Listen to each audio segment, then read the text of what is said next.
Good afternoon, everyone. We had an appointment at 1 o'clock. It is 1 o'clock. We You're on hope. time, buddy. You're on time. Uh, Hi, Ronnie. Hi, everybody. Hello. I saw Jack Smith pop on. I said, "Uh-oh, big shoes to fill here." Yours will always be bigger. Yeah. Good to see you, Jack. You look fantastic as usual. Love you, love you, love you. Love you too, bud. Can't wait for advance. Oh, I'm putting you on notice. I booked 9 days at the Vinoy. So on those odd days, I might be calling you. We're going out to dinner. We're going out to dinner. Let's go. Or we'll come to the house. We'll cook for you. Whatever you Well, want. we'll play it by ear. We'll see what Yep. happens. Good. Are you coming early or you coming later? I'm coming the 8th to the 17th. Okay, good. Okay, good. Wonderful. So we'll do that. Oh, there's our rising star from Exactly What to Say. Nobody Succeeds Alone, Vicky DeLuca from South Florida. A legend. I get to be with her 5 days a week, sometimes six if she shows up for implementation. But we Good went we went afternoon. we went to 2 p.m. on Saturday. So You guys are so good. That's my day in the morning that I walk, so I have to that's include fine. you. Walk and talk. We're all right. Jack Smith in the house. Look at this. Oh, come on now. Come on. Come on. Don't Come on. you look handsome? There's also another gorgeous woman here I never saw before, Maria Antonetta Panahera. You've never seen Maria? Oh, she Yes, comes all the yes. time. Good Lord, that picture's model quality. No, it's not. Thank you.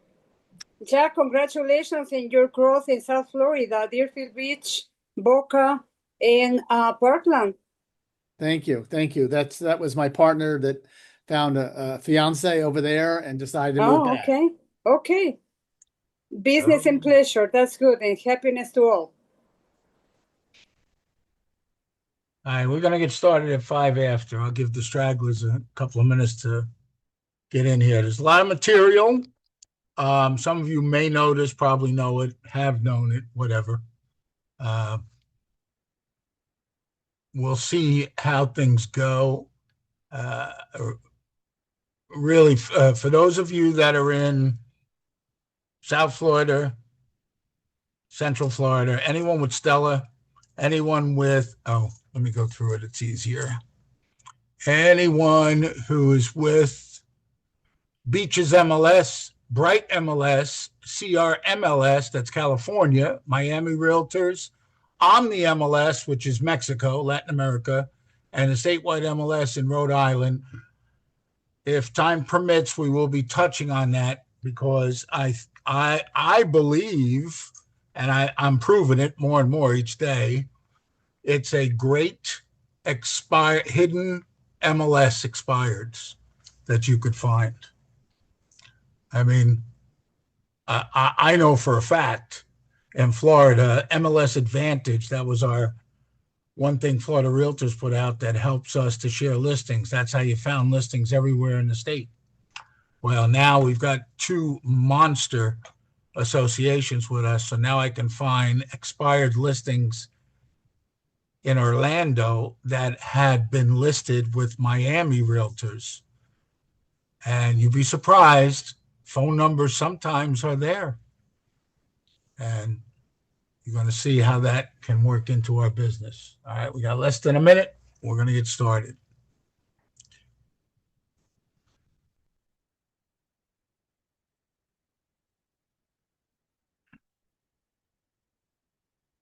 So I originally started teaching this class when I taught Ignite back in 2016 through 2019, and then used to do it sporadically. And I heard James mention it on Pivot because it was taught to me 14 years ago. And then I started teaching it, and it's a great class to help you save your time and the customer's time, because guess what? If you save them time, you'd be surprised how much they will respond to you. All right, so we're at the time here. Thank you for coming. My name is Ronnie DiCarlo. I work out of the North Florida region, the Southwest, the Orlando Southwest, which is across from the Volcano Bay at Universal. And I'm a former Market Center tech trainer. Now I'm just a solo agent. And today we're going to talk about find and show homes and the quickest way to save. But before we do that, there's things to set you up for this. Now, there's some people on this call that I know already have some of these systems in place. And don't worry, all of these systems will be in the chat, or these handouts will be part of the chat. And also, we will, I'll tell you where you can find it because they're already out there in Facebook land. So don't worry about it. It'll be there. Yes, this is recorded, so it'll be there for future reference and future use. So to get started, let me put into the chat the main handout that I want to show you guys. And with a show of hands and no judgment, how many of you use like a pre-listing package, a pre-buyer package prior to meeting with your buyers? So that's something that can definitely give you some leverage, because if you do that, you'll be surprised that that will help you to have these buyers not run you ragged and run you around all of your area that you're working with them. And it helps to set the mindset, set the expectations, as we say. Okay, so let's see, where's it? Find and show. Here we are. And I call it the pre-buyer floor time packet. The reason being is I used to use it when I was on floor time in my market center. And prior to COVID, we had a 2-month backup on floor time. That's how packed we were with floor time. Everybody was signing up, showing up. Now it's crickets from what I see. But anyway, I put it into the chat there. I'm going to share my screen and we'll talk about this pre-buyer floor packet. Okay. And we're not going to go that much into detail, but we do enough that it will at least let you get an idea. Can you recreate it? Of course, you can take it and do what you want with it. So it's no big deal. Okay. All right. So let me get my screen shared and let's get that up there and let's do it the right way. So, okay, zoom. There we go. Okay. So one of the most important parts to the puzzle is the first page, or I think it's the first page because I think it's the most important. You see my sign behind me says, find a motivated. That's from Gary Keller. So why not ask them, are you an A, B, or C buyer? And theoretically, you should only be working with A buyers who are ready, willing, and able to purchase. Your B buyers or someone or something has to happen first. Your C buyers, think of credit of getting a loan if they are looking for a loan. If they're cash, then no. Okay. But this actually explains, and you can find this on the internet anywhere you want. I got it with the kit that I did 14 years ago that I got from Sean Kokoska, Diana's son. And you can, brand it to yourself. And it just defines for them what an A buyer is, the highest priority. The B is the second highest priority. The C is our third highest. And then you just ask them to read and say, we are an A, B, or C buyer. Then you learn how much love you want to pour into them right now. Okay? I understand, but I understand you want to build a relationship. Well, this is part of building the relationship. The next part of this is our information gathering. All right? And this is the new buyer survey. And this is on a clipboard when I used to do floor time, or I would email it to my potential customers. I'd also use a questionnaire, just like you do with the pre-listing packet. You would do a pre-listing, pre-qualify call to them. This one is a little more in depth, and you'd be surprised. Everything that's on here, guess what, guys?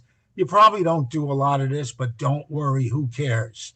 I remember getting stuff back saying, They saw me because of a television ad. I have never done a television ad.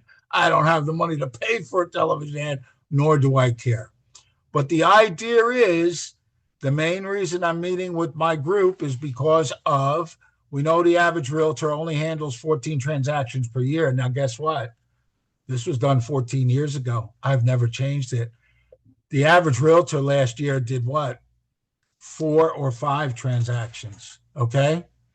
All right. And this tells them and gives them the idea of how we're going to do it. Then you're asking them point blank, I need to buy a home. Check all the apply between 1 week and a month. This is their motivation. It would be best if I could be moved by price range I feel comfortable with. I need at least this bedrooms, bathrooms. Okay. The style of home I like on a scale of 1 to 10, right? Meaning immediate need to purchase, and 1 meaning that I am just curious. I rate myself. That's a motivation question. I've met with a lender to pre-qualify for a loan. Yes or no? Then you know if they're cash or not. I would like to know how much I qualify to spend on a home. I have a home I need to sell before I can purchase my next home. Oh, ding, ding, ding, could be a listing involved. Best time for me to view homes. Just let them fill it out. Who cares? You're just taking it together so you get what I call bullets to fire back at them when you're at the buyer consultation and you're going into this and calling back to their motivation.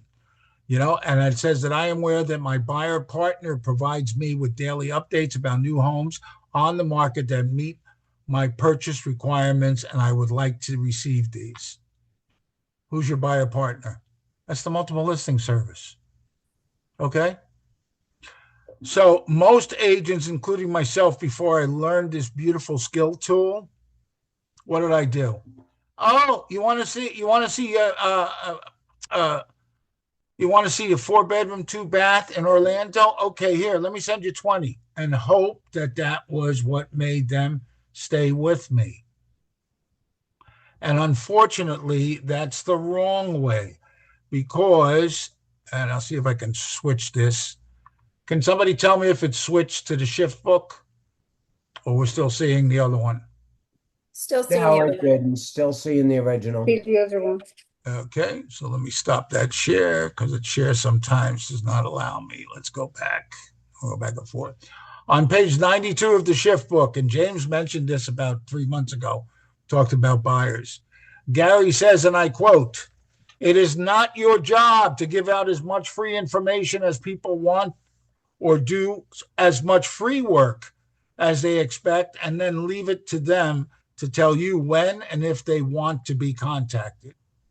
How many of us send them 10, 12, 15, 20, 35 properties and then say, if you need information, just let me know. And they send you 5 back, and you do this research and you waste your time. That's what Gary is talking about. You're doing freemium. You shouldn't fear running someone off for asking for information. If they won't tell you or won't give it to you, then that is what you need to know as early as possible. You're getting insight into whether or not they plan to work with you early in the game. You'll never hear the following in our industry: that real estate agent was so slick, they sold us a home we didn't even want. Nor will you ever hear that real estate agent was so pushy, they talked us into selling our home. It just doesn't happen. And that's true. Okay. We come from a servant mindset, and there's nothing wrong with that. Don't get me wrong. I'm the same way, have always been that way. But the idea is that you have to protect your time, your value, and you have to understand how valuable your time is. And, what are you worth an hour is what you want to ask yourself. And I'll explain that in just a few seconds. The next part of my pre-pack is what? You've seen it on Early Birds. You've seen it on the Dish Show. This is the magic question. The magic question that you can either ask them on the phone or send it in this free packet. If your best friend would describe the following 4 choices, which would they choose? Direct and to the point, natural-born salesperson, warm, sincere, and friendly, cautious, and perfectly accurate. Well, guess what? That's DISC. And it's made for what? Spouse, partner, etc. So now you know what you're dealing with, and now you can tweak your presentation to whichever one you want to, or know what you have to do. If you're working with 2Ds, fast, quick, and to the point, right? If you're a natural born salesperson, their eyes, then you know it's going to be a long consultation. Warm, sincere, friendly. Those are the S's. Caution, perfectly accurate. You better bring the old Ignite book, 4 inches thick, and hope it's enough information, because they like information. And that's fine. No big deal. Okay? Next on the handout, my good friend, Mr. Gary Keller. I take his thing. I take his slide thing, which is what? The mortgage rates. And everybody is waiting for the mortgage rates to go down to what? 2%, 3%. Scary. Right now, we're floating at about what? They think it's going to be 6 by the end, but now it's floating around 7. So who knows? By the end of the year, it might be 6. But over a 50-year history, we're still floating at 7.7 is the 50-year history. 20 years, I think, is 6. It's a great tool most agents don't use to show them exactly what's going on. And I kind of thought about this. Does anybody remember when the bust was? The bust was 08 and 09, correct? Well, guess what? The interest rate was 6%. What is it right now? 7. Okay? During the bust, when everybody said, oh my God, they're giving it away, this and that, you still had a 6% interest rate. Okay? So anyway, I used that slide. And then the next slide, this is my favorite slide. This opened up my eyes. This is the affordability slide. And what the affordability slide does, and let me see, I think maybe I can do it. See if this will do it. Yeah, there we go. You can see the whole slide. You may not see the detail, but what I want to bring to your attention, I bought my first townhouse in 1982. Okay? And that was my first house. I didn't know I was using 49% of my income to buy that house with a 10% 3-year adjustable rate mortgage. All right? And was happy to get that. Fast forward to today, and we're only using 34% of our income. So it's a much more much more money power today than it was back in the day. Now, of course, we would have wanted to be at 2012 or 2020 when the second boom happened. You're only using 18% with a 3% interest rate. So that's where you leveraged and got what you needed. Okay? The next part is my exclusive buyer brokerage read it. This is specific to Florida only. Please consult your broker and or your compliance manager for yours. But I'm going to bring to your attention this. I finally draw a line in the sand. I talked with my broker, and I am so glad that they did it. Number 6 on this is a non-refundable retainer fee of X. Okay? A good friend of the Pivot Shift and a good friend of Chris Hurley's Script Practice, Stephen Gendel, has said loud and proud, I do a $500 non-refundable retainer. And I called him and I asked him, how do you get away with that? He says, I'm not working with people who are not serious. Okay? So this used to be last year, refundable or non-refundable. And the tease was I put it in there and say, if you purchased, I will give you it back in a credit. All right? Now it's non-refundable. I called my broker and I said, Murray, what do I do with this now? I said, how do I handle it? He said, Ronnie, it's a pass-through. I said, what are you talking about? He said, it's a check made out to Keller Williams Classic Realty. That's my market center. They get the check right after you show the homes or they hire you. The check is then delivered to you and it's a pass-through. It's your money. And that's it. And I, was conscientious and said, well, what about the split with the broker? He says, no, this is a fee. It's not subject to it's not commission. It's not subject to the broker taking a cut of it. But the the idea that I got is tying back to what Gary Keller said. Stop giving away free stuff. So guess what? Can I give this back to them at the closing? Absolutely. But if you put this in here, and a lot of people say, well, I'm just going to put $1. Well, guess what? You just did two things. Number one, you devalued yourself. And number two, you devalued the industry by doing that. Because I asked that person, you put $1 there, but how come then down here under the termination, you say you want a cancellation fee of $1,000? You have to be consistent. This will get them to give you what? Let's think about this, guys. It's skin in the game.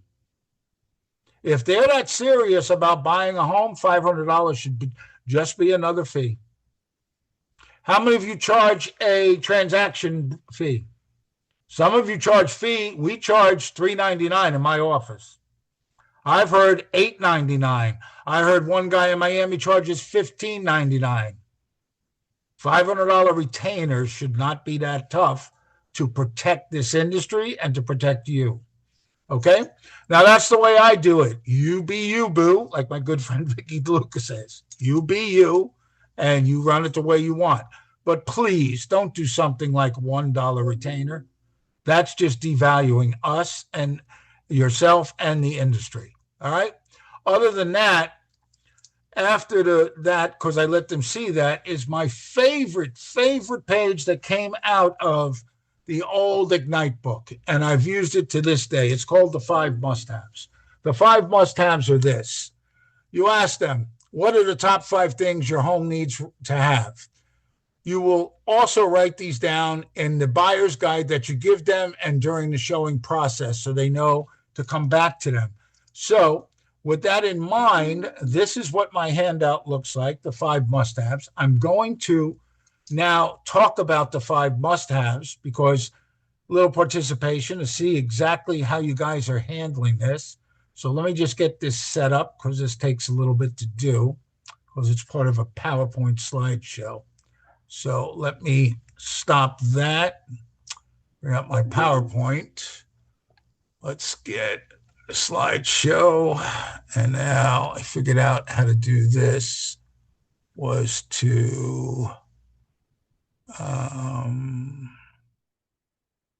let's see, where did you go? Course, now that I want it.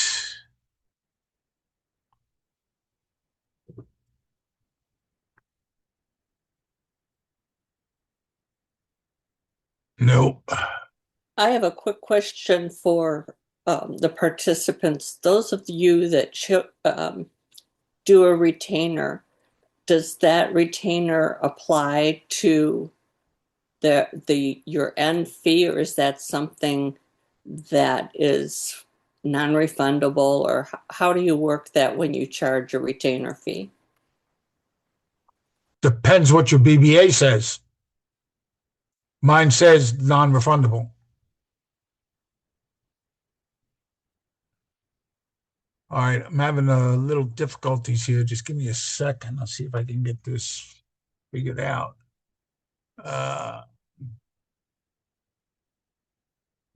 Come on now. Slideshow from the beginning.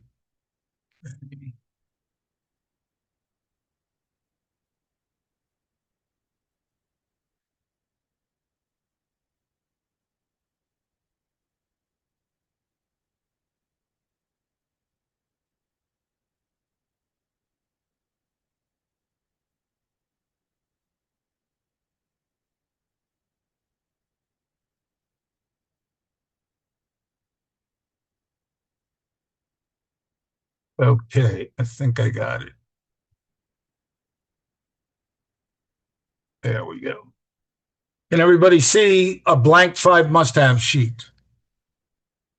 Okay, so feel free to come off mute. What do you think is the number 1 must-have? Anyone? What is everybody looking for when they're looking for something? Affordable. Okay, anyone else? 6 bedroom, 7 baths. Okay, that's second. Attached Something better than garage. that. Location, good schools. Ding, ding, Pre-approved ding. Ding, ding, ding. location, good. Good school zone, or of course, location, location, location. Why a good school zone? Can anybody answer that? There's a main reason for that. Resale value. Boy, Arlene, did you take this class before? Yeah. I don't care if you're 2 or 102, if you have kids or don't have kids. You want the good school zone for the resale value. That's the main key to this. So I think Jack said to me then the second one would be something like 4 bedrooms, 2 baths, etc. Don't overthink this. Don't overgo through this. The next one, because I want to keep on time with us. The next one would be a big backyard. Yes, a big backyard. What is a big backyard? Does anybody know what a big backyard is? And this is where we teach at Keller Williams to go 3 deep. If you take in your head a big backyard when you grew up, I grew up in Forest Hills, Queens, New York. A big backyard is about 20 feet by 20 feet. That's a big backyard. And I used to use my compliance manager that grew up in Wisconsin. And I used to say the parking lot at the market center might be enough for a big backyard. So you have to ask. And this is how you start streamlining the process of not just sending them arbitrarily, because we all gear into 4 bedroom, 2 bath, and we're done. So you want to know that. The next one. Year the home is built. Why is that? The insurance companies nowadays, at least in Florida, have said that a shingle roof's life expectancy is 10 years. Don't believe me? Ask your insurance providers. Okay? Some insurance providers say an 11-year-old roof is old and it may cost you a bigger premium. So you want to ask them, are you looking for a home that's 10 years old, 15 years old? Okay. I used to joke, if I found a home from 1960, it survived every hurricane, so it must be that safe, which is good. And last but not least, I'm thinking of Florida now, and I apologize. I should have said, think of Florida when you're doing this. You're buying a second home in Florida. So in Florida, anyone from the Northeast, any Michigander, is not moving to Florida without a private pool. Okay? And the private pool is okay. Remember, I've got a private pool 3 steps off my slider. And guess what? Every day that I don't swim in it or go in it is money that I'm just pouring into it for no reason. I haven't been in my pool since first of the year. Okay? So the leverage here is what? Maybe that community has a community pool where the expenses are shared with the homeowners. So that's what you want to do. You want to be asking these questions, drilling down, taking your notes, taking copious notes, as our friend Julia Pena says. And this way you can use that to streamline so you don't have to go out and show 50 homes. Okay. So next thing that we're going to do is we're going to go right into the multiple listing service, and we're going to use a scenario to actually weed down the homes. So guess what? I just finished the way I was taught is you do this right after the buyer consultation, right after they signed the buyer brokerage agreement and hired me. Now, guess what? If they're not in the office with you, that's probably because you're doing it on the Zoom-a-do. So who cares? You bring your multiple listing service right up on the Zoom-a-do and do the same exact thing. So you educate them, so you teach them. So what we're going to do is we're going to bring up my multiple listing service, and let me make sure that I've got it.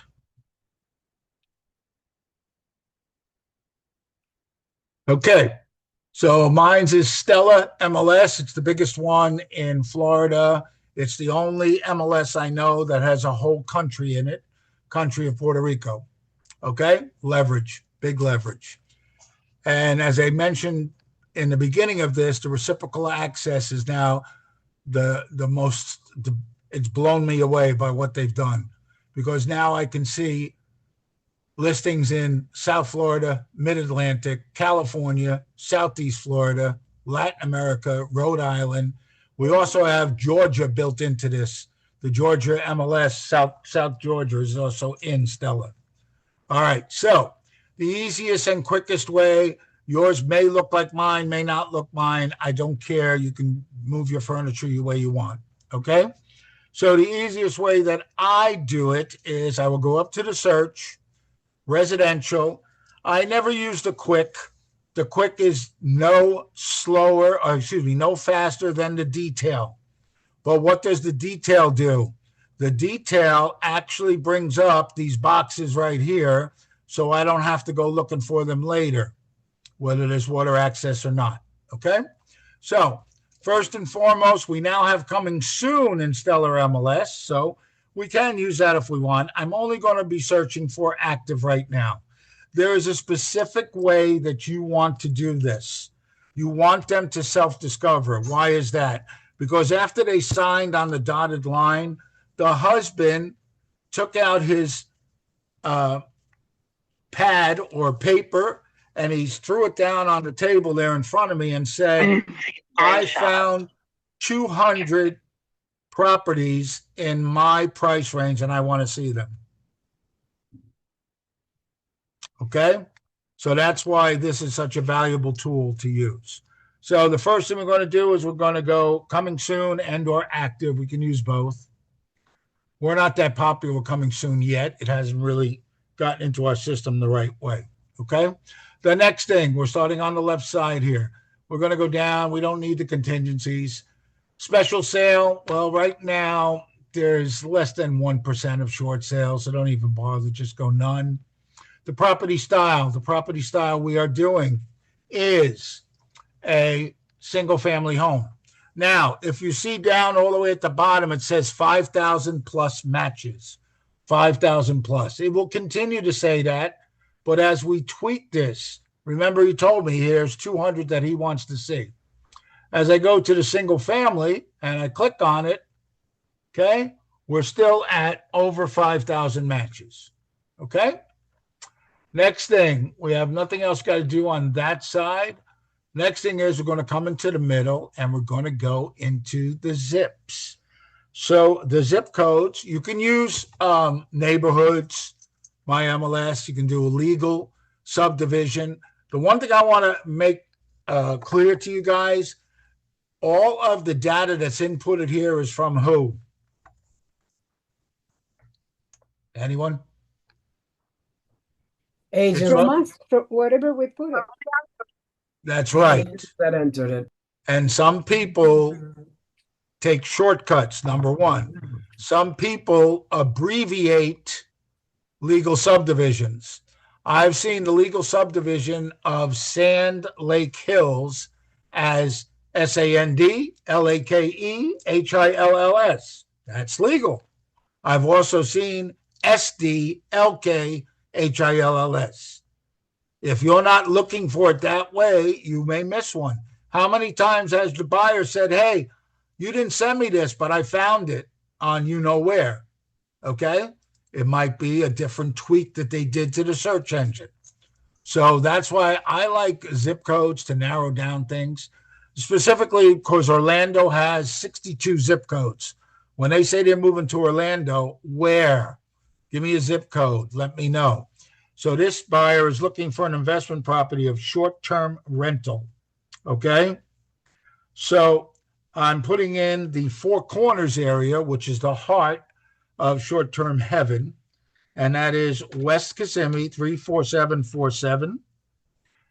Oh, we went from 5,000 matches to 500 matches. Oh, my goodness. Look at how fast we weeded out how many we have to show.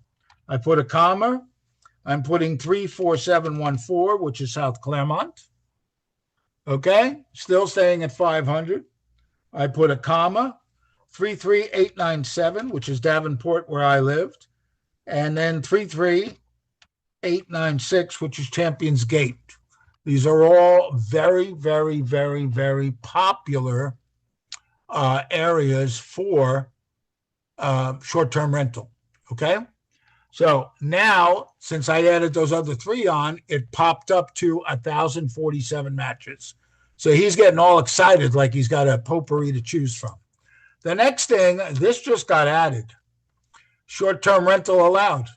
This just got added, this field. Once again, be careful. If you choose it and they didn't check it off, you might miss 1 or 2. All right. When I did it, it took 1047 all the way down to 222. So right now he's self-discovering that there's not that many. He still has 200, but I'm only at 222. So the next thing I'm going to do is we're going to go over to the right side of our search engine. And now we're going to start inputting things like he said he wanted 4 bedrooms minimum. So we'll always put 4 with a plus sign because we want 4 or more. And right by doing that, we just lost 15 more. Okay? We're going to do the bathrooms. And he said he wanted 3 bathrooms. He wanted to make sure that there was enough because it's a vacation rental. And we do the plus sign. And that takes us down to 195. He lost 5 of the ones that he was thinking he had. The next thing is we talked about the heating, square foot heating. How big of a house do they want? How small of a house do they want? So generally, usually, mostly a 4.3 you can get away with, and probably 4.2 is more likely, 2,000 or more square feet. When I put that in, we're down to 164. He lost 36 now of his alleged 200 that he told me he had. Okay? So that's the square foot heated. Does anyone know what the SQM heated is?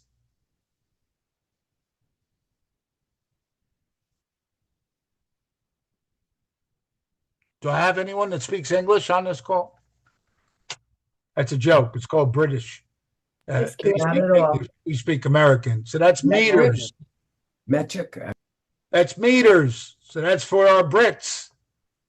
Because at one time, 50% of Central Florida was owned by the UK. All right, year built. Remember, we talked about the year built. So the year built, we're going to go with 2010 or more. So what does that mean? That means those roofs, if they're built in 2010 and it's the original roof, they are 16 years old. So that could be a possible red flag. You don't know until you check the seller's property disclosure to find out. The new construction tab was great in theory, but they never updated, so don't use it. It don't work. The private pool, he said he wanted a private pool. Yep, yes. And look, we're down to 109. Now, the total acreage, we're in a zero lot, which means they're right next to each other, maybe 5 feet, 7 feet in between them. So we're just going to choose the first one, less than a quarter. Okay? So now we're down to 103 that he wants to see. Okay? So now there's 103 available. All right? But guess what? What is very, very exclusive to most short-term rentals? How do they come? Does anybody know? Anybody sell short-term rentals? Furnished. Furnished. Very good, Patty. Exactly right. So guess what? Where is the furnished button over here? So we can narrow it down now, because most of them are going to say in the description, fully furnished. Okay? So if you don't know, I'm going to show you one of the most powerful tools that most agents don't know exist or use. If you scroll all the way down to the bottom, we're at 103 matches. There's an additional fields. And if I clicked add, remove those additional fields, it then brings up this section. Now, because I've been doing this for years, look how many I have on this side. Okay? You can narrow it down to HOA fee, HOA required, not required, community features. This is what you use when you're looking for a gated community only. because there is a field in community features that you can go gated community. There's also what? There's one that has the mother-in-law suite. That's another one that you can add on. But for our purpose here, we're looking for furnished.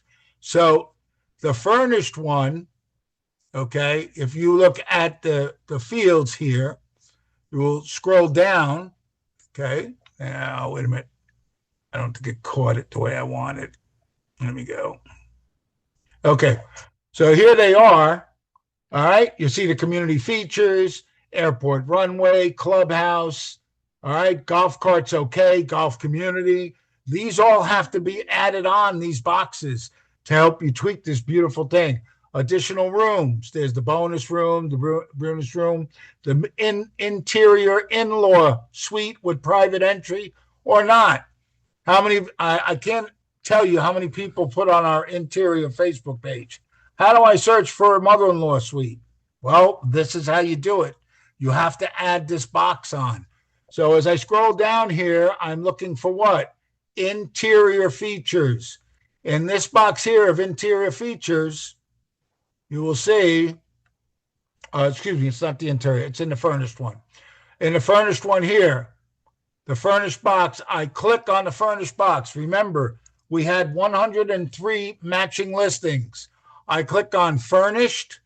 I now scroll back up, and we now have 83 matches. So we lost another 20 matches. But wait, there's more. So they said very, very, very exclusively, we don't want any of these older short-term rentals that have the Formica tops and stuff. I said, well, what's the minimum you're willing to take? They said, we'd like granite tops. So does anybody know how to find out if a listing has granite tops inside? I can tell you the old school way before they built it into this beautiful system was you looked at the pictures and you tried to find the kitchen picture and see if they were granite tops. You think I'm kidding you, Arlene? It's the truth. Nowadays, what you do is what? You want to bring attention to a listing. You want to be in the public remarks. In the public remarks, you're going to see somewhere it says granite, stainless steel, etc. What you want to use is what's called a wild card. The wild card is what? The wild card is you use an asterisk. You type the word or words that you want to look for, in this case, granite, and then you close the wild card with an asterisk. You can click away and then go back up, and you'll find out that we have how many matches now? We had 83. We only have 16 right now. In me, I'm saying, oh, happy day. Why am I saying, oh, happy day? I'm saying, oh, happy day, because this means I might be sending 3 days with them because I never schedule more than 5, maybe 6 at the most in a day. So I have 3 days to spend with this couple. Guess what, though? We still haven't looked at any of the pictures or any of the details, and they may wind up weeding out 5 or 6 of these and narrowing it down. But by using this beautiful tool the right way, we went from 5,000 listings, 200 that the husband said he had, down to 16 matches. So now that we have 16 matches, okay, let's say we weren't able to find this like this. Then we would have went back to their 5 must-haves, like what? Okay, you're okay with not having a private pool, then you would go pool available, community, or private. And now there's no matches with a, excuse me, let me get rid of this. Now you have 16 matches. So there's 3 more with a community pool. All right, we'll stick with the private pool at 13. The way I had to do it. Oh, it's the same amount. I'm sorry, 16. You could go with the year built. If I go with the year built, right, let's say they're willing to go back to 205. So I changed this to 05. click away. I gained 3 more matches. So at the worst case scenario, I'm spending 4 days with these people. You understand how you're using this to let them, and you're doing it right in front of them. Oh, and you know what? I'm not even complete with this. I did everything and forgot the one major thing. The one major item. Does anybody know what it is? It's the last item that you should be putting in. That last item is the price. And they are anywhere from 400 to 700,000. And once I put that in, then you see that we only have 10 matches. I have maximum of 2 days that I'm going to spend with these people showing them homes. Because I used this tool to now weed everything down to show me that. And then if I now look at the results, okay? This is where I cringe. This is where I cringe. So in our beloved Florida, the most powerful tool that agents don't use is the seller's property disclosure. The reason they don't use it is because it's not required by law.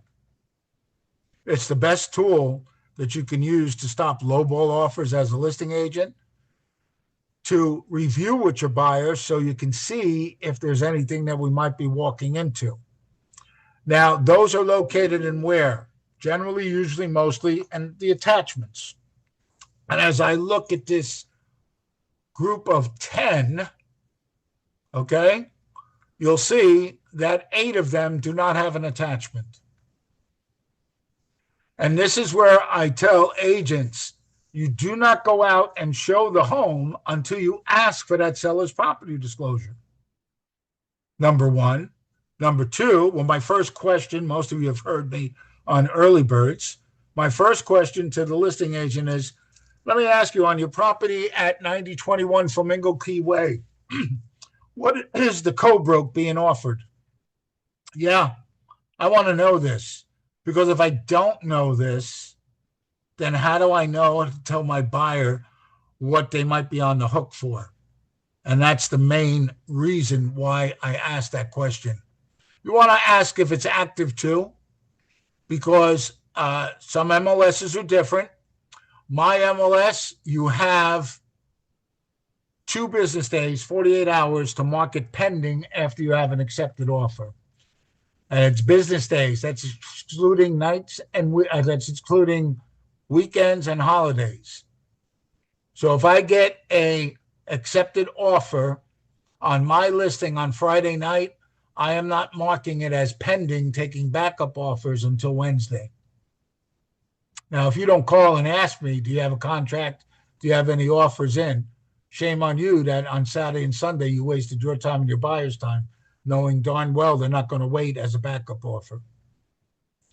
But that's the leverage you use of this beautiful tool and how to use it. So now if we look at things here, we're in a short-term rental. And because there should be people from my office actually watching this thing, I want to call attention to what's called the ADOM and the CDOM. Does anybody know what that is?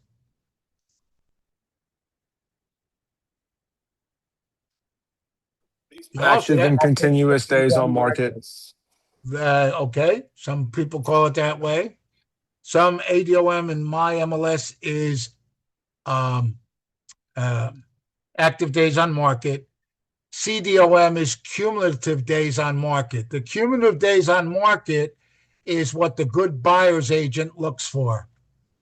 Because a lot of agents try to do what's called the 31-day rule and the 61-day rule. Does anyone know what that is? If you pull the listing off the market for 31 days, the ADOM resets to 0.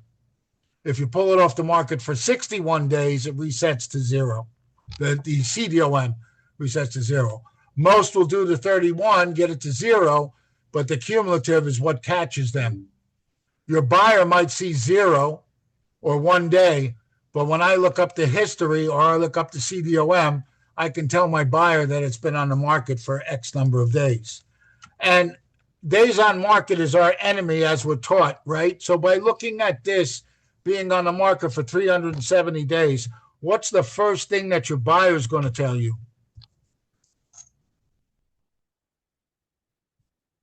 What's wrong with the house? What's wrong with it? Right. What else might they say? It's over. Overpriced. And in both instances, they would be 100% wrong. Remember, this is a short-term rental. The clock keeps ticking. And because it's in one of the most successful areas of short-term, because the seller doesn't want to give up the rentals, there's no opportunity except on changeover days to see the property, but the clock keeps ticking. So this tells me it's very successful. And sometimes you'll even see this property generated 125K last year. The one I just sold on May 4th, that's what it said. It was on the market, I think it was 200 days. And right away the buyer said, oh, it's overpriced. There's something wrong. And I said, no. I said, look, there's 41,000 in future bookings coming with this. That tells you how successful it is. So you have to know this, because I've heard a lot of agents tell me this is what we call previewing homes. Because I know these areas and I know that these communities, these subdivisions are all highly successful short-term rental communities. Most of them are 2 to 4 miles from the main gates of Walt Disney World. I know that there's nothing wrong with these properties. It's the fact that they are so good at short-term rental.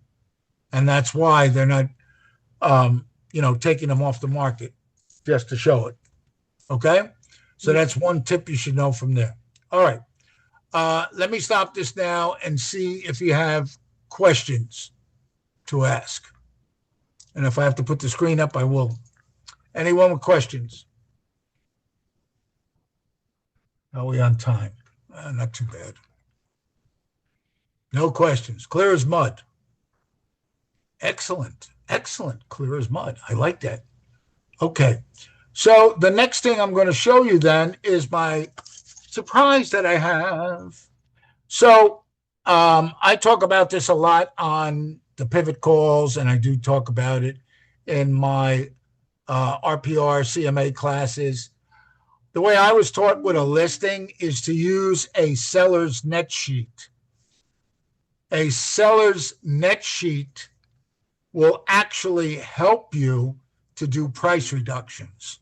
So the seller's net sheet, and I'll show you the version that I use, was created by my old compliance manager. The seller's net sheet, some of you may have seen it, has 2 columns. It's editable.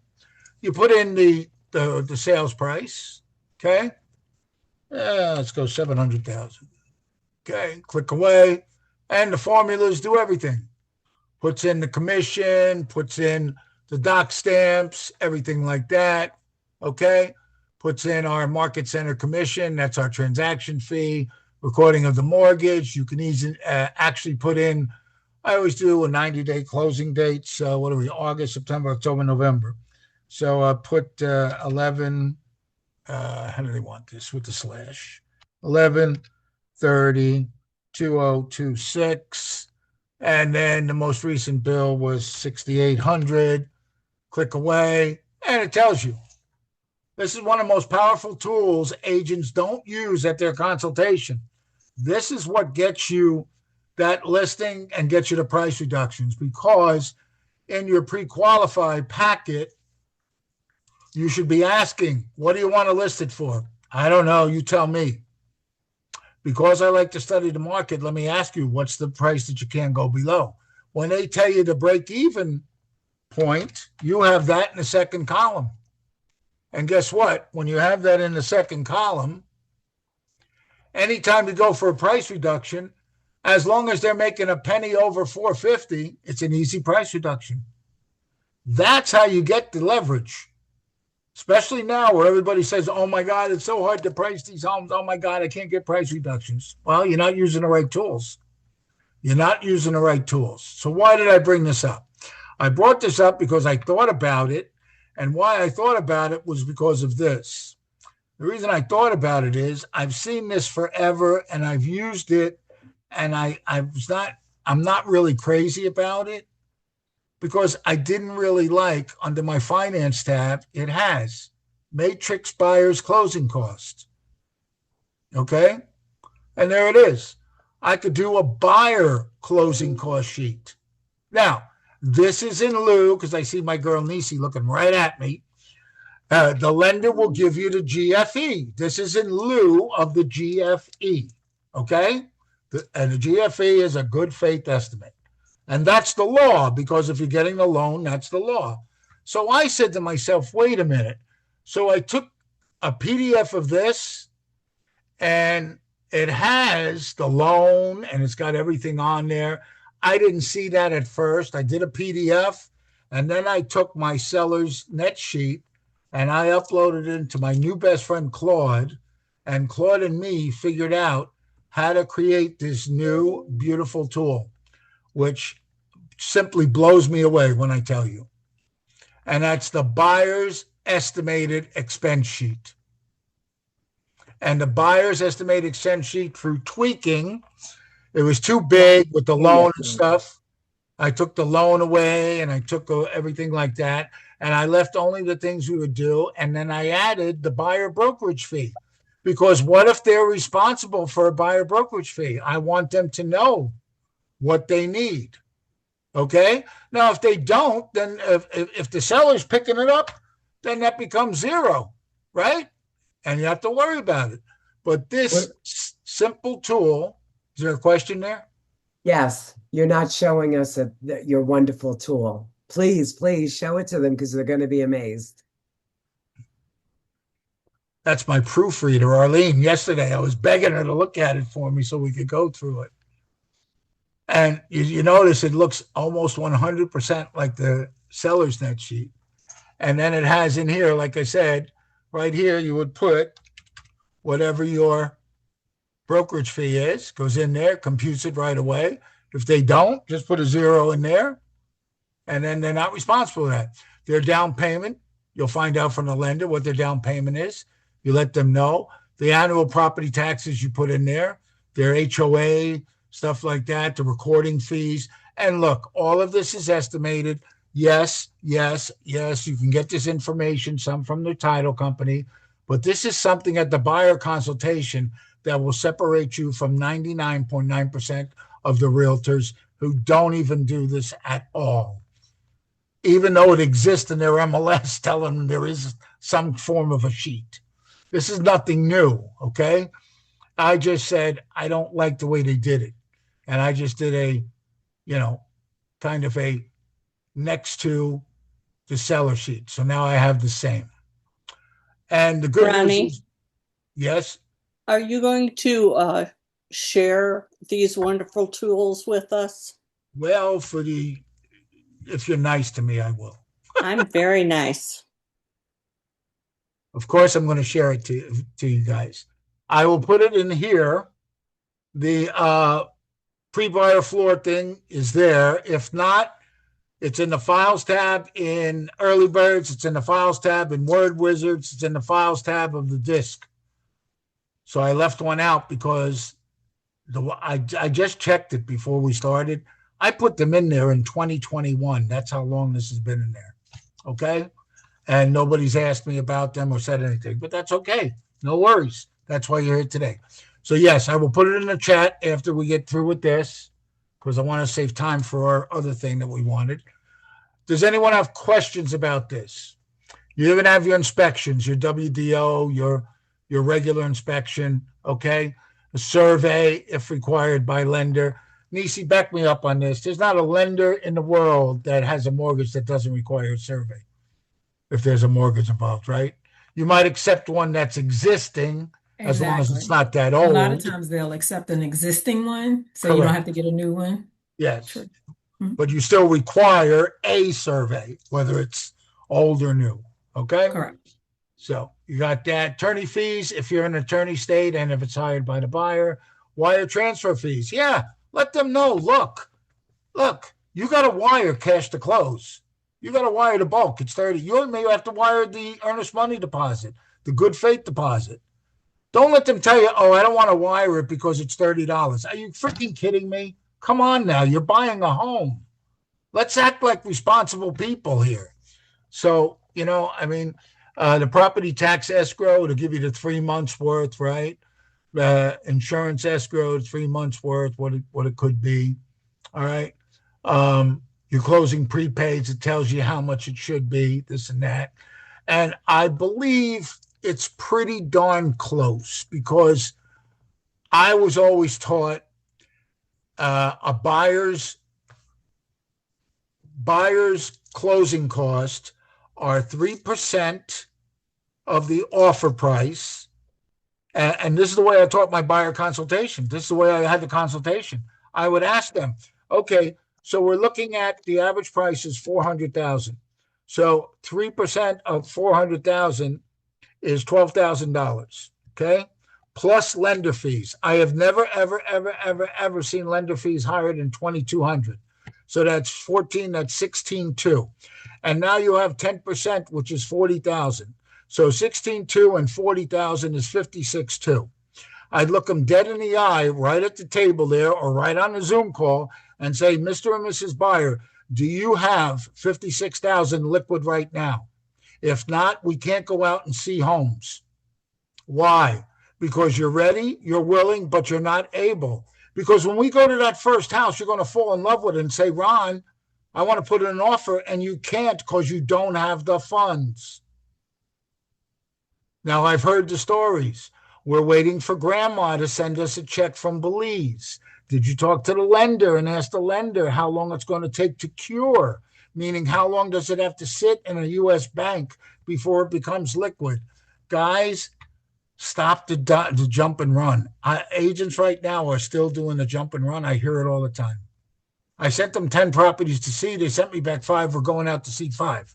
No, you're not. Because if at the buyer consultation, you didn't find out if they were ready, willing, and able, shame on you. And what's the easiest way to actually tell them? You use stories, third-party stories, which can never be challenged. Mr. and Mrs. Buyer, my buyers have told me the fact that we spent a half hour today saved them thousands of dollars and hundreds of hours. That's why we asked you to get pre-approved first, so we have your pre-approval letter. And we also want to make sure you have the money ready so we can go out and be confident to put it in order, making you a cash customer, even though you're getting a loan.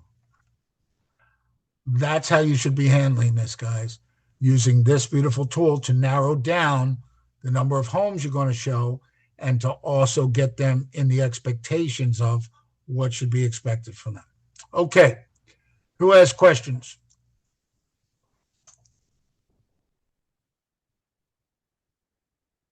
Wow, clear as mud. I like that. All right. Oh, we're clear as mud. All right, so if we have no questions, everybody's got this down. Let me do something first, because I promised you before we go into, let's see, let's go here. All right, file, computer. Let's go into the Finding Home shoulder. So we have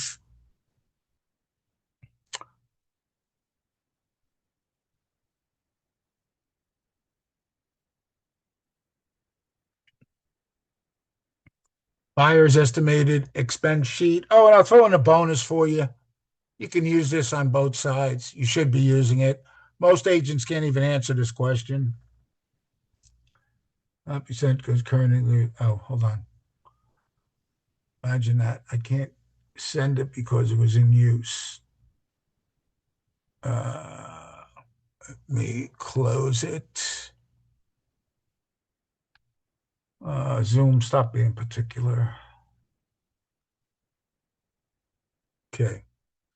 Most agents can't tell you how many steps there are to a typical transaction. You now have the granddaddy. There's 237 steps to a typical real estate transaction.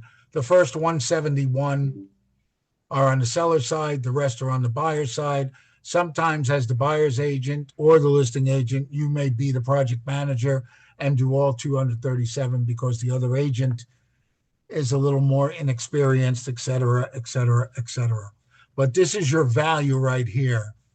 Okay. When they say you just open doors and get paid a lot of money, remind them that there's 237 steps in a typical transaction. Now, can anybody tell me what their hourly rate wage is? Do you know what your hourly wage is?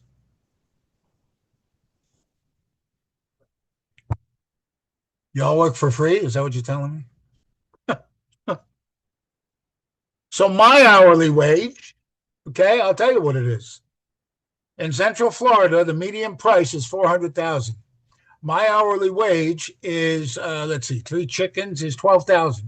I am worth $12,000 an hour. And every time I make a mistake, I divide into that how much time I have wasted. Prove me wrong. I pulled 5 homes. I showed them the first home and we went under contract. That's 1 hour and down. That's $12,000. Thank you. I got paid. Yes, I know it's going to take 3 weeks maybe, or 2 weeks or 1 week to get to the finish line. But if you get the mindset of what you are worth, you will stop making the mistakes out there of, well, I hear this all the time. And you know, that settlement should have squashed this problem. In Central Florida, we have a big problem. It's called liquid sunshine. Every time it rains, I get loads of phone calls. Hey, we're staying at Disney and we can't go to the park today because it's raining, but we want to see homes because we're going to buy. And I would take them around, gas, tolls, waste money. And 5 days later, what do you think they told me? Well, thank you. We were thinking about it, but it probably won't happen till next year. Shame on me, not shame on them. When the NAR settlement came out and you were required to have a BBA before you showed it, I was dancing in the street saying that's going to stop that. And then Zillow came out with what? The one show. You can show one, showing one, a showing one. And we're dumb enough to use that form. I refuse to. I will never use that one form. It's a 3-page BBA, $500 retainer. You don't want it? No ticky, no shirty. I'm sorry. I wasted too many hours driving around town. I know my worth. I'm not going to do it. And you shouldn't either, to be honest with you. You're good people. You are. You're very good people. All right. So I put those 2 in there. Do you guys want the seller's one too, I guess? Yes, please. I'll put that in there also. Let's see. Where is that? You're very generous. Thank you. Well, thank you, Patty. You are amazing. Thank you so much for all of this. Well, Vicky DeLuca, what I always love about you is anything I spits out of my mouth, you implement, you prove me right instead of wrong. So you're my backup. You're my proof in the pudding. And that's what I love about you, sweetheart, because, you know, a lot of them say, well, our PR don't work. Yeah, ask Vicky DeLuca if it works or not. She'll tell you. Does it work every time? No. And that's not the point, guys. It's the consistency, like we say on Pivot, the consistency of using these beautiful tools. You know what I mean? And do you have to use them all? No. You do what you do, okay? And if it doesn't work for you, fine. You can, you know, try something else. That's okay. We don't care. No harm, no foul. Okay, so there's a seller's net sheet. Okay, so now part 2. Oh, I'm doing good on time today. This is fantastic. I haven't squirreled. All right, so let's go back to the MLS, multiple listed system. Okay, so as I said to you, and you know, if you don't have reciprocal access in yours, it's okay. If you know you don't want to stay, it's fine with me. I'm not going to hold you hostage or anything like that. But what I want to show you is this. I'll go right to the chase here. So our MLS started this like last year or a year and a half ago, and here's the beautiful part about it. I'm just going to go right to California because I was playing with that before I got on here and I found what I was looking for. Okay. It looks just like mine, right? Because it is Matrix. It is Cotality who owns that nationwide. It looks almost 100% like mine. Okay. And I'm in their MLS right now. And so I said, okay, let me try what I've been thinking about that I can do. And this blew me away like you wouldn't believe, because I'm going to go to the search engine. Now, don't overthink this. They have a residential detail, quick. I was always taught detail.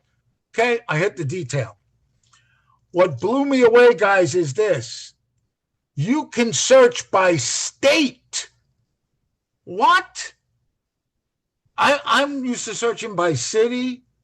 What do you call it? Oh, shoot. Sorry about that. By city, zip code, neighborhood, which reminds me, I forgot one thing I got to show you in the other one. I'll do it right after I do this one. So I said, okay, I want what? I want Florida. So I went Florida. Okay. I clicked on Florida. I don't see any matches. Then I said, well, what am I looking for? I'm looking for expired. I found 2 matches in Florida. Okay. I clicked on the results of those 2 matches. I saw these 2 beautiful 1.3 million, 1.4 million. I click on it. This is in Waterview Drive, outside area 34450. Okay. Is it near me? Kind of, sort of. I really don't care. Why? I can find an agent in Florida that's in that area that, guess what, doesn't know about this, doesn't know how to search and use this beautiful tool, and say, give me 25% referral if you list it and sell it. Okay? You understand the leverage now. But here's the part that I really, number 2, that blew me away. I scrolled down.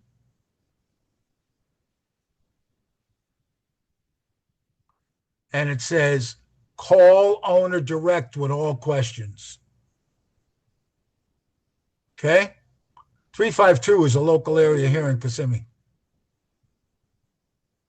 Okay? I just found a free expired listing to go after. I didn't have to pay anything extra than my normal dues that I have. That's one of the things you can do with this beautiful tool. Okay? With the Sorry, reciprocal. Ronnie. Where do you find that? In my MLS, we have what's known as reciprocal MLS access. I can look for the beaches in South Florida. I can look for listings in the Mid-Atlantic in Bright. I'm looking in California, which is the one I just had. I can look in Miami. I can look in Latin America, which is Mexico, this is, and Staten Island. So, Thank you. you're welcome. As I go to Miami, because I used to find it through MLS Advantage that I found out there's agents in Miami taking listings in Orlando. Because I have this argument with my OP all the time. Because she says we're losing listings. I said, we're losing listings to South Florida. How do you say that, Ron? I said, I'll show you. Now that I don't have to go through MLS Advantage for this, which is our internal one, now I just go right here and I click on here to the search engine. And now I look at the, where's expired? I'll do the expired ones. And I can also do active, that'll show you. Now I can do county, I can do zip code, I can do area, right? So if I want county, I'll just do where Orlando is, which is Orange County. Okay. In Orange County, there are 83 listings in the Miami Association of Realtors. I look at the results. Okay. Let's see. Ronnie, I have a quick question. When you're Please looking ask. at those, expireds, are you able with this reciprocal MLS to see if they've been relisted with this, or to see if they've been relisted, or does it, because it comes up on this list, it has not? Exactly. You would take that address and then look in, I would look in Stella then and see if they were listed to Okay. protect myself. Could Absolutely. you look in history? In the California one, I don't know. I don't know. I would have to, I would go to my MLS for a Florida property and look and see that to make sure. Because like this one, Berry Drive, let's say, okay? I don't know if I'd have full access to what's going on there. Wait a minute. Oh, I clicked on the address, wrong thing. Click on here on. Okay, so there's the broker synopsis. On mine down here would be the history. Where do they have the history on here? Do they have history up here? View, property history. There it is. They have it up top. We have it on the bottom. Okay, so it has decrease, increase, decrease, decrease, new. 7/26/2006. Okay, so this is active. This is active. Okay? But guess what? This is how I prove to my OP. Miami agents are stealing our listings in our backyard. Okay? Now, I should have, let me see if I can do it this way. Get rid of the active. In case they didn't have it expired, I wanted to do it that way so we could see. All right. So now, there's the expired one. All right. And it was expired as of 6/23/2026. So that I would still put it in my MLS, but how many of you want a $5 million listing? Anyone? This is in Winter Park, Florida. Oh my God. It's less than 20 minutes from my market center. And this agent in Miami is the one that's controlling it or was controlling it. Do you see how there's found listings here, found opportunity? You understand what I mean? That's what I'm trying to say. 32819. My market center is 32819. $1 million property. Expired. When you say you can't find stuff, they're right here. They're all right here. Use the tools that you have. That's what I'm trying to get across. So before I forget, and we're doing okay on time per se. Before I forget, I wanted to go back to our thing that we had before because I wanted to show you guys something. There's a couple other ways you can use that beautiful tool to your advantage. And what I mean by that is, let's see, move this down. I think it was this one. Okay, so there's the one of 10. So this was our 10 that we had, remember? Well, guess what? You also have the beauty of using this beautiful map right here to help you in your searches. When you're, and I'll do it this way, I'll clear this out and I'll show you how you can use the map to your advantage. So let me see. I want a clean one. Okay. Let's take this back.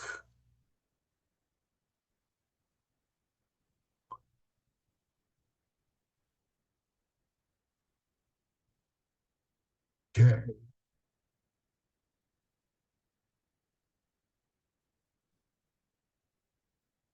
My internet's getting wonky now. That means we're getting a storm coming up. Vicky DeLuca raised her hand. Yes, please. Oh, I can wait until you're finished with this. Oh, we can walk and talk. Okay. My question is regarding the additional fields. So I have experienced it. I don't know it as well as I probably should. It looked like you had really gone into a whole additional thing that I've never seen. So that was amazing. I don't know if that's because Stellar has something more than Beaches. So I guess that could be also the case. Beaches has the same amount because I checked. Okay.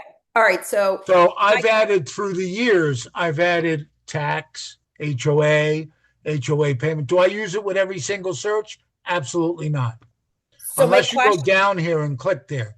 Go ahead. so my Vic. question is, when you add something, do you have to remove that for your next search, or is it just always No, there? see, it's clean. Remove it. It's clean right now. It's clean. Unless I Oh, click okay. on So you something have here. to add it every time or remove it every time, or you add it and then when you Nope. start a new one, it's removed. It just resets to 0, like I'm not Gotcha. using it. Yeah. Okay, thank you so much. You're welcome. Because I'm big on the public remarks, because sometimes you'll get 30-year-old properties. Like there's this one neighborhood that's a half a mile from the market center. And we know if we search in public remarks renovated, they sell the next day. If they don't put the renovated, they stay on the market forever. But that's how you weed them out real quick. Because everybody says, oh, it's 30 years old. Well, what if it's renovated? What if they did all the new bathroom, kitchen, this and that? Oh, yeah, I'll go for that. And that's how they sell quick. And the good agents know that, and that's how they look at it. But the extra stuff here, this is all blank right now. It's a clean search right now because that's what I did to go there. But the other tool I want you guys to remember, use the map to your advantage. And what I mean by using the map to your advantage, Vicky, you're in South Florida. Do you know every zip code in South Florida? No, and I'm going to be really honest. I do not put my zip codes. I only search by map. I'm the one that goes to a little pencil and I circle the area. That's how I search. Very good. You're absolutely 100% right. So guess what? I'm going to go into map view with satellite there. Why do I like satellite? Because when they tell me, is it a gated community? I could zoom in and see if there's some gates, if it didn't say that or something like that. I can also find out if there's a piece of property behind it, if it says welcome to Walmart or, Walmart's being built behind it. So I can tell them, I don't think you want to purchase here unless you want to be behind Walmart. Okay. It also gives the lot. You can also use this. You click on any of them. It'll give the lot dimensions.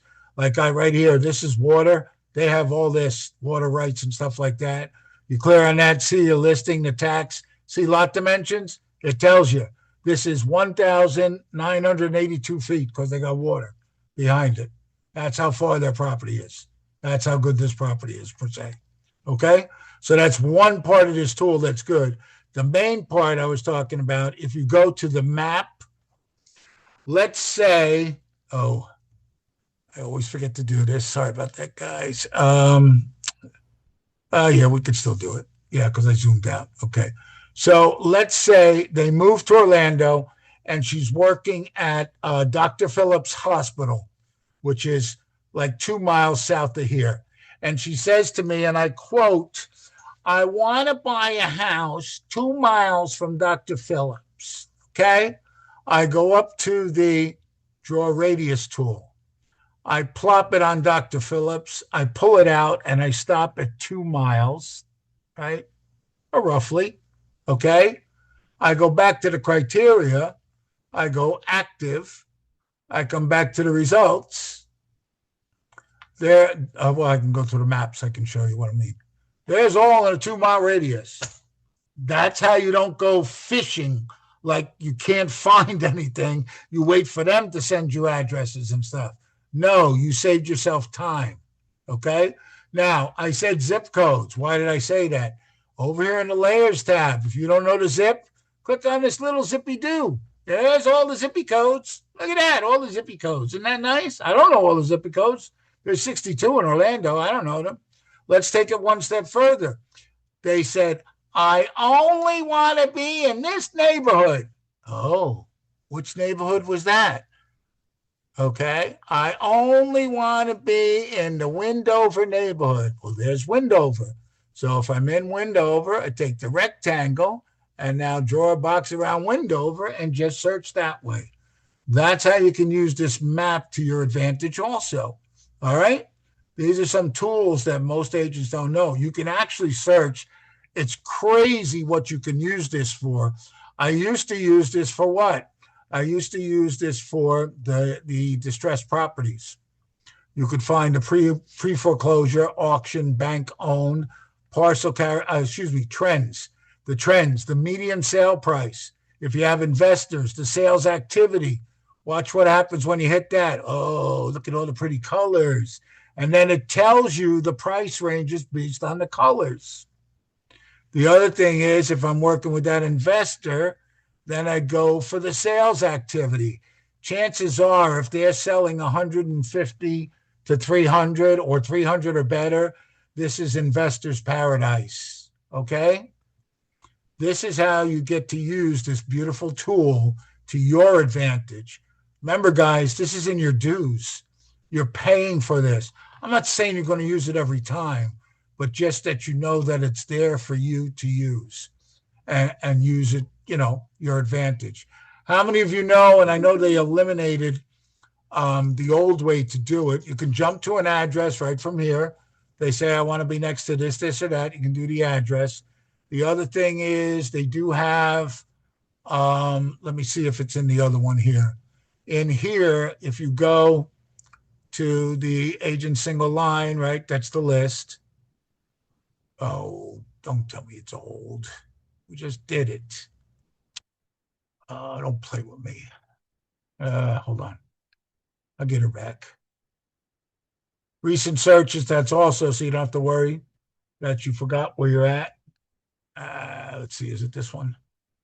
I think it is. Oh no, this is going to be just the one I just did. Hold on, I'll get it for you. Okay, right here. If you click on all of them, you can do what? Directions, and set up your driving directions with start to finish, so you can map it out. And it'll even give you what? It'll give you turn-by-turn directions. You can print out, email it to your buyer, and say, meet me here. Remember, what do? You show the best house first. No more than 5, maybe 6. Oh, I didn't talk about that. Why no more than 5 or 6? Anyone? Are we on time? Because they can't remember them and they get them confused. Very good. Number one. Number two, most importantly, you don't know if they're going to take 5 minutes or 55 minutes. You assume that everyone is an hour. That's 5 hours of your life without driving directions. But as Arlene said, it's mostly important because they won't remember. It's brain damage. It's brain thing. You do the driveway speech after every one on a scale of 1 to 5, 5 meaning you want to put an offer right now, 1 meaning you want to go to the next one. Where are we at? If you're at the first one, which is the best one you show first, they'll put a 4 and it'll be judged after every one. The minute they say 5, what do? You walk right back into the house. You tell them, keep walking around, and you start filling out the contract right in front of them because you have it in your mobile office. You don't say, I'll meet you back at the office, or go to lunch and I'll meet you back, because then buyer's remorse sets in and they say, we changed our mind. That's how you tackle it. That's how you do it.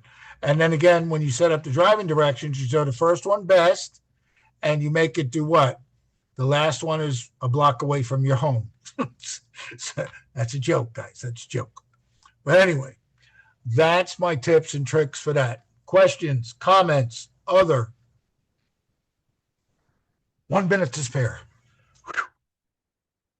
No questions, no Well, comments. I'll just say this was amazing. I have taken copious notes. and I Julio will be proud. I appreciate all of this. Thank you so much. You are very detailed and so thorough. Thank you. That's my high say. I don't know where I got that from. Thank you, Ronnie. You're welcome. I Anything feel else? like Vicky in some reminder of those additions and removals that are really fantastic. I don't use them very often, but now that you show us the way you did, it is like, went back to kindergarten. It's excellent. I want to ask you a big favor. I lost the internet in between, and Yes. I don't have the attachments that you put in the chat. I had to open in the iPad, and the iPad doesn't open it. So if you send me an email, I think that you have my email. Okay. If not, email me directly and I'll put them in there for you. I will. Oh, Thank you. One thing, guys, I forgot, as always. Let me see real quick. As I said, I didn't want to keep you too long. It doesn't matter. Any screen. My YouTube page. Write it down, or I'll put it in the chat. It's open. You don't need a password. You don't need anything like that. Where's the chat? Mm. Okay. All right. So some of you are probably in here. SKW Classic Cappers and Trainers, the CMA, the original CMA. There's the other one. There's the AI CMA. That'll be next month again. Everything is in here. Everything that we've ever done in Pivot. I believe Ellie McIntyre's Reverse Bold 100 is in here. Let me see. The playlist are probably better. Could show you 6 personal perspectives, the old and the new, if you want. My open house classes are in here. My open house class with Jack Smith is in here. We did it together. The luxury side, not the luxury side. Okay, there's a lot of Diana Kokoska in here. The DTG2 system and the golden letter by Jack Smith. This is one that still works today, guys, believe it or not. How to get a buyer's rep agreement signed. When Aaron Simmons was a buyer's agent on the Chris Heller team, he did this because he took over for Sean Kokoska, Mega Buyer Agent Skills. And this was the tease to join that, but it's a half hour of good stuff about buyer agency and buyer stuff. There's a lot of scripted role play in here. There's a ton of information in here. Please feel free to use it at your disposal. Don't worry about it. Last but not least, those of you that have access to your MLSs like I do and can add and add those fields, you run into problems, I'm a phone call away. Don't worry Thank you about so it. much. Call me. We'll figure it out together. I might learn something by you clicking on something else, right? We're a sharing community. Okay. I Anything appreciate else? it. No, we're good. Thank you all. Do you for have attending. the That was Thank great, you so Ronnie. much, Ronnie. Really All right. appreciate it. Bye-bye. Bye-bye. See you later. Arlene, look at you, amazing, putting everything in the chat. She's putting everything in the chat, Maria. Go grab it. She's so Yeah, but the good. thing is that I cannot, Oh, you're on your iPad. I'm in the iPad and I cannot do it. So No worries. Email me. I'll give You it could to you. save it on the iPad. I Thank don't you so charge much. much, Sync Maria. with your nice computer. to see you all. Thank you so much for your generosity, Jay, and Ronnie. Okay. Bye now.